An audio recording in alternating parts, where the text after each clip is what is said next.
அன்பான உறவுகளுக்கு வணக்கம். இந்த வீடியோல எதை பத்தி பார்க்க போறோம் அப்படின்னு கேட்டா, கிளாஸ் 4 லைசென்ஸ் எப்படி ஈஸியா எடுக்கிறது? இதுக்கு எவ்வளவு அமௌண்ட் செலவாகும்? இந்த லைசென்ஸ் எடுக்கிறதுக்கு யாரெல்லாம் தகுதியானவங்க? என்னென்ன டாக்குமெண்ட்லாம் வேணும்? அப்படிங்கிற பத்தி A to Z step by ஸ்டெப்பா தெளிவா இந்த வீடியோல சொல்லியிருக்கேன். இப்பதான் நம்ம சேனலை புதுசா பாக்குறீங்க அப்படின்னா மறக்காம சப்ஸ்கிரைப் பண்ணிருங்க. பெல் ஐக்கானை கிளிக் பண்ணிட்டு நோட்டிபிகேஷன் ஆன் கொடுத்து வச்சுக்கோங்க.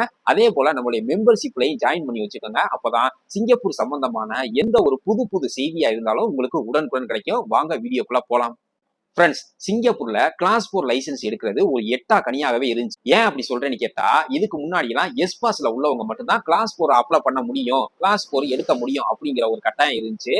அதுக்கப்புறம் ஒர்க் பெர்மிட்ல உள்ளவங்களும் கிளாஸ் 4 லைசென்ஸுக்கு அப்ளை பண்ணலாம் அப்படிங்கிற சட்டத்தை கொண்டு வந்தாங்க, ஒரு சில நிபந்தனைகளோட. அது என்ன நிபந்தனை அப்படின்னு கேட்டா, உங்களுடைய ஒர்க் பெர்மிட்ல ஆக்குபேஷன் வந்து டிரைவர்னு இருந்தா மட்டும்தான் நீங்க கிளாஸ் 4 லைசென்ஸ் அப்ளை பண்ண முடியும். அதே போல கம்பெனி லெட்டர் இருந்தா மட்டும்தான் கிளாஸ் 4 லைசென்ஸ் அப்ளை பண்ண முடியுங்கிற சட்டம் இருந்துச்சு.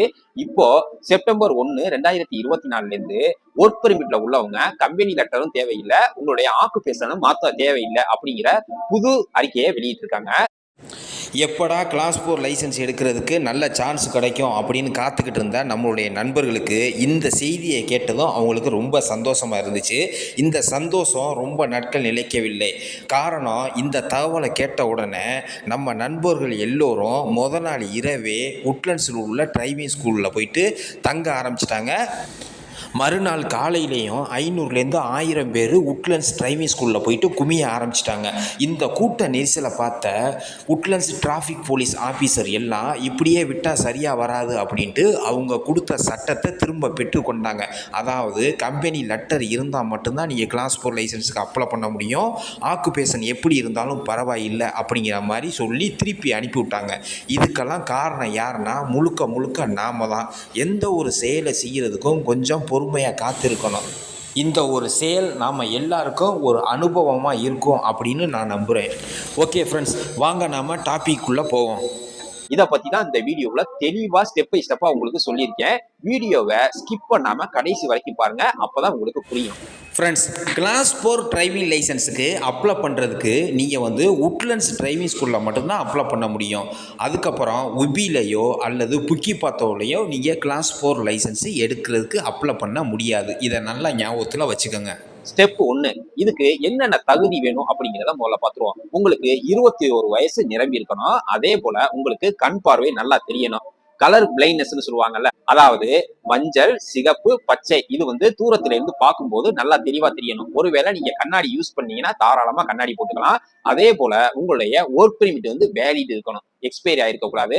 அதுக்கப்புறம் உங்களுடைய கிளாஸ் 3 லைசன்ஸா இருந்தாலும் சரி, கிளாஸ் 3C லைசன்ஸா இருந்தாலும் சரி, அதாவது வேலிடா இருக்கணும், எக்ஸ்பைரி ஆயிருக்க கூடாது.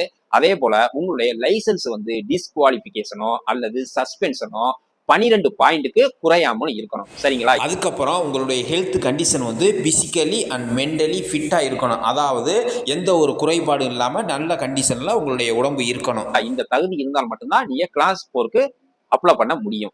ஸ்டெப் 2, இதுக்கு என்னென்ன டாக்குமெண்ட் வேணும் அப்படிங்கிற பார்த்துருவோம். உங்களுடைய ஐடென்டி கார்டு அல்லது ஒரிஜினல் பாஸ்போர்ட் இருக்கணும். அதே போல ஒரு பாஸ்போர்ட் சைஸ் போட்டோ ஒன்று ரீசெண்டா எடுத்ததை எடுத்துட்டு போகணும். அதே போல உங்களுடைய ஒரிஜினல் ஒர்க் பெர்மிட் எடுத்துட்டு போகணும். அதே போல உங்களுடைய ஒரிஜினல் லைசன்ஸ் கிளாஸ் 3 இருந்தாலும் சரி, கிளாஸ் 3C இருந்தாலும் சரி, நீங்க எடுத்துட்டு போகணும். இதுக்கு 900 வெள்ளி வந்து செலவாகும். கேஷ் கார்டு அல்லது நெட் பேமெண்ட் தான் பண்ற மாதிரி இருக்கும். ரெடி கேஸ் வந்து அவங்க வந்து ஏத்துக்க மாட்டாங்க. அதுக்கப்புறம் உங்களுடைய ஒர்க் பெர்மிட் ஸ்டேட்டஸ் இருக்குல்ல, அதாவது எப்ப முடியுது அப்படிங்கிற பத்தி நீங்க ஒரு ஸ்கிரீன்ஷாட் எடுத்து வச்சுக்கோங்க. அது மட்டும் இல்லாம நான் இப்ப சொன்ன எல்லா டாக்குமெண்ட்டையும் ஒரிஜினலும் எடுத்துட்டு போங்க, ஒரு செட்டு போட்டோ காப்பியும் எடுத்துட்டு போங்க. ஜெராக்ஸ் ஒரு செட்டு எடுத்து வச்சுக்கிறது சிறப்பு. ஃப்ரெண்ட்ஸ், நான் இப்ப சொன்ன டாக்குமெண்ட் எல்லாத்தையும் ஒரிஜினலும் போட்டோ காப்பியும் எடுத்துக்கிட்டு நீங்க தான் நேரடியா உட்லண்ட்ஸ் டிரைவிங் ஸ்கூலுக்கு போகணும். அதுல 1வது மாடியில வந்து உட்லண்ட்ஸ் டிராபிக் சென்டர் அப்படின்னு 1வது மாடியில இருக்கும். அந்த சென்டர்ல போயிட்டு இந்த டாக்குமெண்ட் எல்லாம் கொடுத்தீங்கன்னா அவங்க வந்து ஐ டெஸ்ட் பண்றதுக்கு மெமோ கொடுப்பாங்க. சரிங்களா? அதுக்கப்புறம் அந்த மெமோவை எடுத்துக்கிட்டு 3வது மாடியில உள்ள எஸ்எஸ்டிசி சென்டருக்கு போங்க. அதாவது உட்லண்ட்ஸ் டிரைவிங் ஸ்கூல் இருக்குல்ல, அங்க போனீங்கன்னா அவங்க வந்து உங்களுக்கு ஸ்டூடெண்ட் ஐடியும் ஒரு பிராக்டிக்கல் தியரியும் அதே போல 5 பிராக்டிக்கல் லெசனும் புக் பண்ணி கொடுப்பாங்க. சரிங்களா? அந்த அக்கௌண்ட் ஓபன் பண்றதுக்கு மொத்தம் 109 மில்லி செலவாகும். இந்த அக்கௌண்ட் வந்து 1 வருஷத்துக்கு வேலிட் இருக்கும். சரிங்களா? அதுக்கப்புறம் ஒரு தியரி லெசன் வந்து புக் பண்ணி கொடுப்பாங்க. இதுக்கு வந்து ஒரு 43 மில்லி செலவாகும். மொத்தம் 100 நிமிஷம். இதுக்கு வந்து தியரி கொஸ்டின் ஆன்சர் உங்களுக்கு வேணும் அப்படின்னா நம்மளுடைய யூடியூப் சேனலுக்கு வந்து டிஸ்கிரிப்ஷன்ல லிங்க் கொடுத்துருக்கேன். அதை போய் மறக்காம பாருங்க. ஃப்ரெண்ட்ஸ், முக்கியமான விஷயம், கிளாஸ் 4 லைசன்ஸ் எடுக்கிறதுக்கு உங்களுக்கு தியரி டெஸ்ட் வந்து கிடையாது. டெஸ்ட் இல்லையே அப்படின்னு அசால்ட்டாக இருக்காதீங்க. நான் கொடுக்குற அந்த கொஸ்டின் ஆன்சர் எல்லாத்தையும் நல்லா படித்து வச்சுக்கோங்க.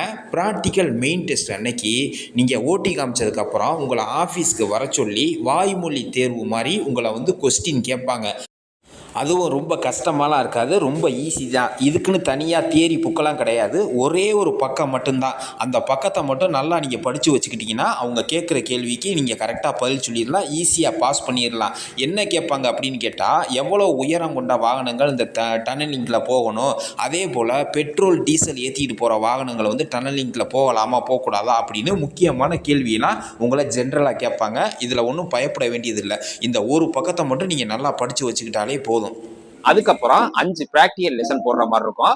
ஒரு பிராக்டிகல் லெசன் வந்து 110 நிமிஷம். ஒவ்வொரு பிராக்டிகல் லெசனுக்கு வந்து 150 வெள்ளி செலவாகும். சரிங்களா? மொத்தம் 5 பிராக்டிகல் லெசன் போட்டு கொடுப்பாங்க. நீங்க நல்லா ஓட்ட தெரிஞ்சா இந்த பிராக்டிகல் லெசன் கூடலாம் அல்லது குறையலாம். சரிங்களா?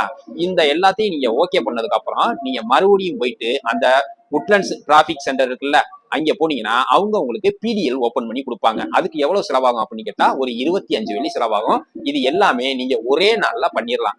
அதுக்கப்புறம் உங்களுக்கு பிராக்டிகல் லெசன் முடிஞ்சதுக்கு அப்புறம் நீங்க பிராக்டிகல் டெஸ்ட் வந்து இதே நீங்க உட்லண்ட்ஸ் டிராபிக் சென்டர்ல போயிட்டு புக் பண்ணிக்கலாம். இதுக்கு ஒரு 230 வெள்ளி செலவாகும். எல்லாத்தையும் சேர்த்தா எவ்வளவு கிளாஸ் 4 லைசன்ஸ் எடுக்கிறதுக்கு செலவாகும் அப்படின்னு கேட்டா மொத்தம் 1250 வெள்ளில இருந்து 1300 வெள்ளிக்குள்ள நீங்க வந்து கிளாஸ் 4 லைசன்ஸை எடுத்துடலாம். ப்ராக்டிக்கல் லெசன்ல வந்து என்னென்ன ட்ரைனிங் எல்லாம் உங்களுக்கு கொடுப்பாங்க அப்படின்னு கேட்டா, நம்ம கிளாஸ் 3க்கு என்னென்ன ப்ராக்டிக்கல்லாம் பண்ணுவோமோ, அதாவது vertical parking, parallel parking, S crank, L crank, இது எல்லாமே நீங்க அங்கேயும் பண்ற மாதிரி இருக்கும். அங்க எந்த வண்டி உங்களுக்கு ட்ரைனிங் கொடுப்பாங்க அப்படின்னு கேட்டா, இசுசு வாகனம் அந்த 14 ஃபீட் இருக்குல்ல, அந்த மாதிரியான வாகனத்தை வச்சுதான் உங்களுக்கு வந்து ட்ரைனிங் கொடுப்பாங்க. இதுக்கு முன்னாடி நீங்க 14 ஃபீட் லோரி ஓட்டியிருந்தீங்கன்னா உங்களுக்கு ரொம்ப ஈஸியா இருக்கும் அங்கே ட்ரைனிங் எடுக்கிறதுக்கு. சரிங்களா ஃப்ரெண்ட்ஸ், கிளாஸ் 3 லைசன்ஸ் வச்சிருக்கவங்க வந்து 14 ஃபீட் வண்டி ஓட்டலாம். நானும் கூட இந்த 14 ஃபீட் லோரி தான் ஓட்டிக்கிட்டு இருக்கேன். இன்னும் வரப்போகிற காலத்தில் 14 ஃபீட் லோரி வந்து கிளாஸ் 4 லைசன்ஸ் வச்சிருக்கவங்க தான் ஓட்ட முடியும் அப்படிங்கிற சட்டம் கொண்டு வரதுக்கான வாய்ப்புகள் இருக்குது அப்படின்னு பரவலாக நிறைய பேர் பேசிக்கிறாங்க.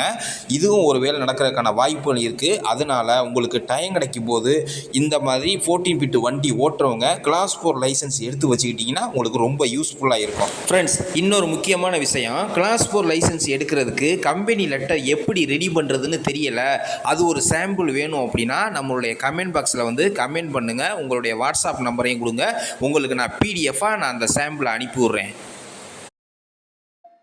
கிளாஸ் 3க்கு என்னென்ன ப்ரொசீஜர் இருக்கோ அது எல்லாமே அந்த கிளாஸ் 4க்கு இருக்கும். அதனால ஒன்றும் பயப்பட தேவையில்லை. கிளாஸ் 3C லைசன்ஸ் வச்சிருக்கவங்க மட்டும்தான் அவங்க வந்து அதிகமாக லோரி ஓட்டி இருக்கிறதுக்கு வாய்ப்பு இல்லை, கொஞ்சம் சிரமமா இருக்கும். மற்றபடி எல்லாருமே ஈஸியா பாஸ் பண்ணிடலாம். இந்த வீடியோ உங்களுக்கு வந்து தெளிவா புரிஞ்சிருக்கும்னு நினைக்கிறேன். இதை பத்தி ஏதாவது சந்தேகம் இருந்துச்சுன்னா நம்மளுடைய கமெண்ட் பாக்ஸ்ல வந்து கமெண்ட் பண்ணுங்க. இந்த வீடியோ உங்களுக்கு பிடிச்சிருந்துச்சுன்னா உங்க ஃப்ரெண்ட்ஸுக்கு எல்லாம் ஷேர் பண்ணுங்க. இது போல பயனுள்ள தகவல் வேணும் அப்படின்னா நம்மளுடைய சேனலை சப்ஸ்கிரைப் பண்ணி வச்சுக்கோங்க. மீண்டும் ஒரு அடுத்த நல்ல பயனுள்ள வீடியோல சந்திப்போம். மகிழ்ச்சி.